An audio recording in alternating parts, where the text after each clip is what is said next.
What I notice about aging in Italy is that older people are still in the middle of life, not pushed to the edge. That is one of the biggest differences I see here.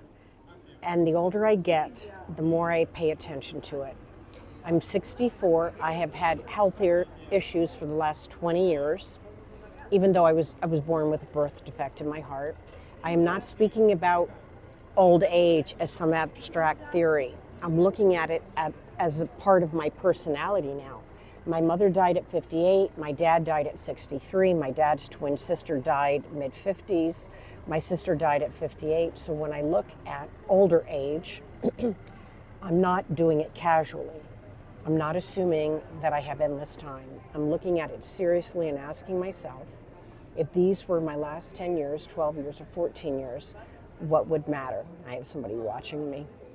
What kind of life would I want? And I'm thinking about it. What kind of daily experience do I want? What would I want my days to look like and feel like if it was my last 10 years? That is why I notice older people, and I notice them so intensely here. I look around in the village, I come back twice a year, and I do not see people disappearing the minute they get old. I see them going out, still dressed, beautiful jewelry, a little bit of makeup, greeting each other, buying food, still cooking and talking involved, having their little Prosecco or cappuccino. They are not always young and strong or perfect. They walk slowly, some are bent over, some have obvious health issues, some need help, but they are still in life. They are still participating in daily life. That matters more than people think it does. There's a man here, and his name is Peppino, and every time I see him, I think, wow, this is what dignity looks like. He is an elegant older man. His wife died many, many years ago. He was a high school teacher here in Italy, and he's become blind. Not fully blind, but severely vision impaired, very semi-blind. He is probably in his 80s. He does not walk with a stick. He has the village memorized. He listens carefully to voices, and he knows who people are by speaking to him. He dresses himself magnificently well, and he's constantly still teaching himself English. He goes out, he walks, he keeps moving through the village to say, I'm still here, I still belong, I'm not giving up yet. And he loves practicing English with my women when he sees them. Now, somebody else might have become a total victim in that situation.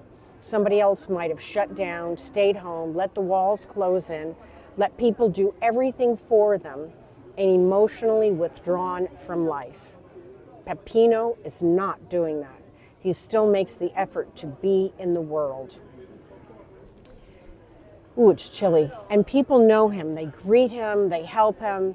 He is part of the fabric of daily life. Ooh, I heard a ribbon. The dogs are barking. The society's coming out. That is the piece people underestimate. It is not just that he is brave or dignified. It is that culture that still leaves him room to be him. He has not been pushed off stage yet. I think that this is one of the reasons so many older Italians engage longer. They are not treated like they have become irrelevant or just because they need more help or have less physical strength, they have to be isolated. They are still seen as people with presence, integrity, habits, preferences, appetite, style, opinions, and values.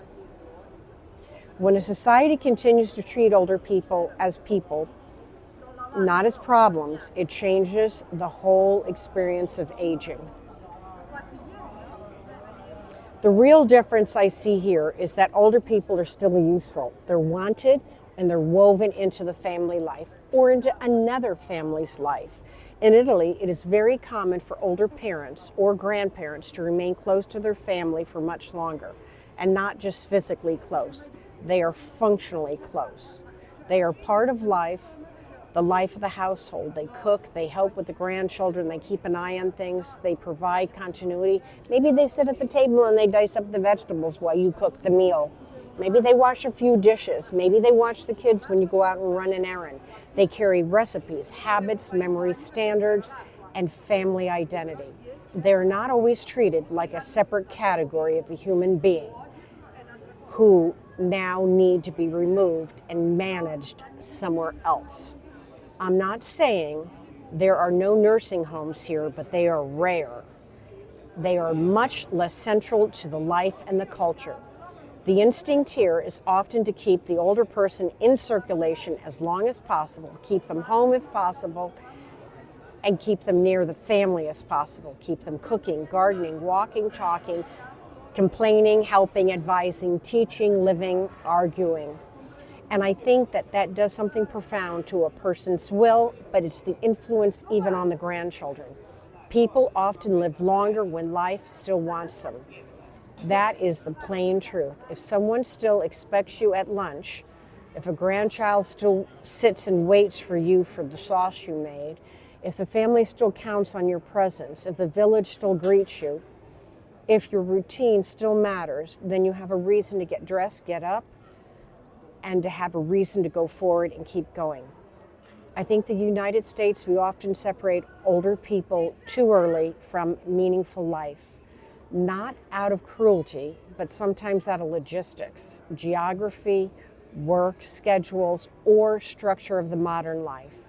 It is also the American way, very sadly.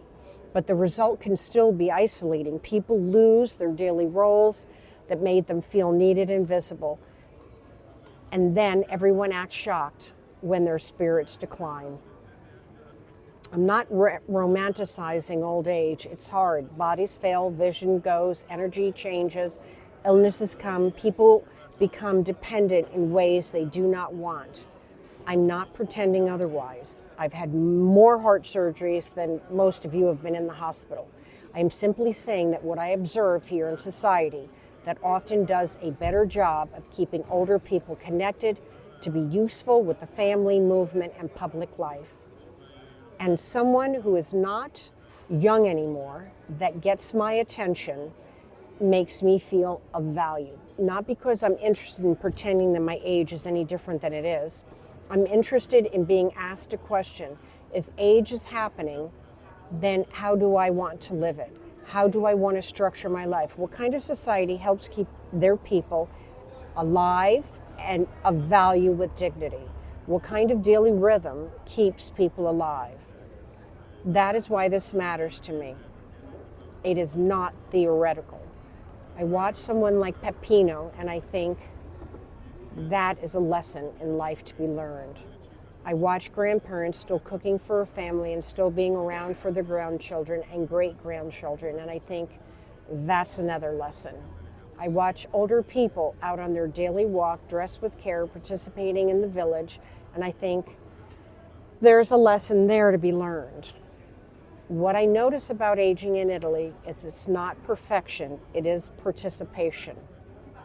And I think that may be one of the greatest secrets to growing older without disappearing.